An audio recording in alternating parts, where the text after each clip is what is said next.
एक मैं ईमानदारी की रोटी बताता हूँ। एक बार एक अधिकारी मलिक भागो, बड़े अधिकारी थे, मलिक भागो, बहुत उनका नाम था, बहुत पैसे वाले थे। उन्होंने अपने यहाँ डिनर पे इनवाइट किया श्री गुरु नानक देव जी को, और रास्ते में आप जी एक गरीब बढ़ई, बढ़ई समझते हैं, कारपेंटर लालू, बढ़ई लालू के यहाँ पे डिनर उसने कर लिया उन्होंने। अब आप जी ने जब बाहर डिनर कर लिया, मलिक भागो को गुस्सा आया, उसने अपनी पूरी फोर्स भेज, लेकर के आओ नानक देव जी को। तो आप जी मलिक के यहाँ पहुंचे और मलिक बोला, मैंने आपके लिए इतने शानदार पकवान बनाए लेकिन आप सूखी रोटी खा रहे हो, मैं देसी घी की रोटी दे रहा हूं। गुस्से में था मलिक भागो। आप जी ने मलिक भागो से कहा, ठीक है आप मुझे एक रोटी दे दो। और उसके बाद उन्होंने भाई लालो को भी बोला जो बड़े ही थे, तुम अपने घर से एक सूखी रोटी ले आओ। दोनों रोटी अपने हाथ में ली, ये देसी घी की, ये बड़ई की रोटी और ये शासक की रोटी, दोनों को हाथ में लिया और दोनों रोटियों को जोर से दबा दिया। जैसे ही सूखी दोनों रोटियों को दबाया, लालो की रोटी से ना दूध टपकने लग गया और मलिक भागो की रोटी से खून टपकने लगा। आप जी ने कहा, ये तो मुझे दूध के समान शुद्ध भोजन छोड़ के तुम मुझे रक्त ग्रहण करने के लिए आमंत्रित कर रहे हो।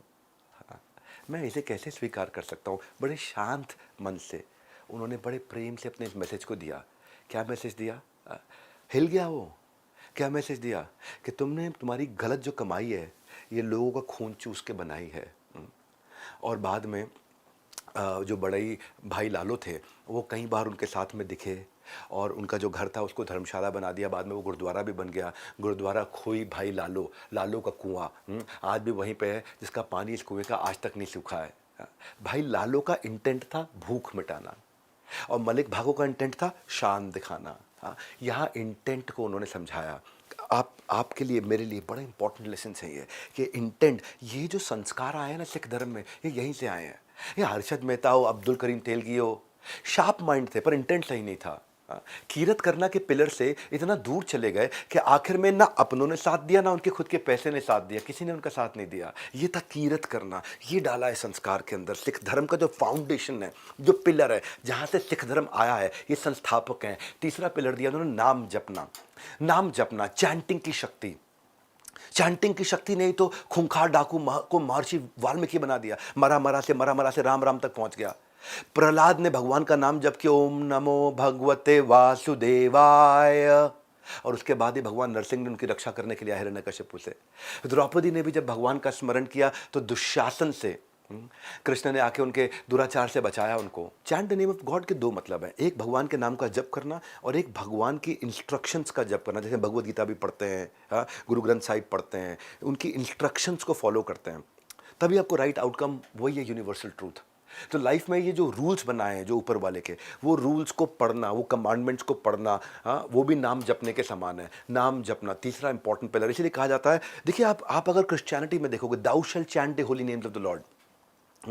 अगर आप गुरु ग्रंथ साहिब देखो, कब कलयुग केवल नाम आधारा, नाम आधारा, नाम जप करना, सुमरि सुमरि नर उतरी आपारा। सिमरन करते करते उतरी आपारा, you will get delivered from this भवसागर।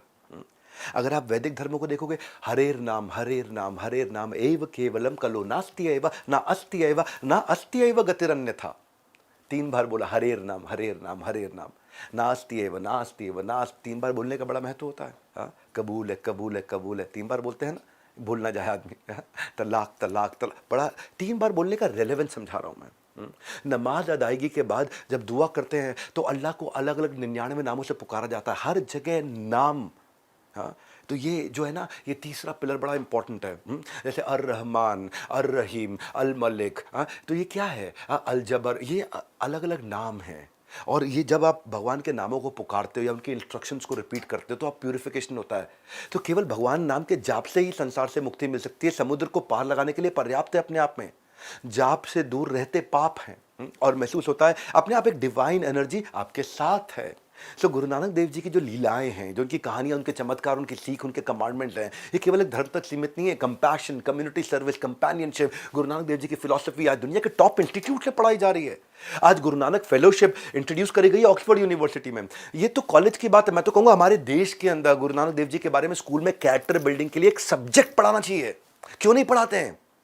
क्या सिखा रहे हैं हमारे स्कूल में? ये कैरेक्टर बिल्ड करना हमारे को, जिससे बचपन से ही जब कैरेक्टर बिल्ड होगा तो भारत के लोगों का चरित्र निर्माण करना, यही मेरा भी कंट्रीब्यूशन है, यही प्रयास मैं कर रहा हूं। सिर्फ गुरु नानक देव ही नहीं, इससे पहले भी मैंने कई ग्रेट पर्सनालिटीज के कैरेक्टर के विषय में कई की स्टडी बना चुका हूं।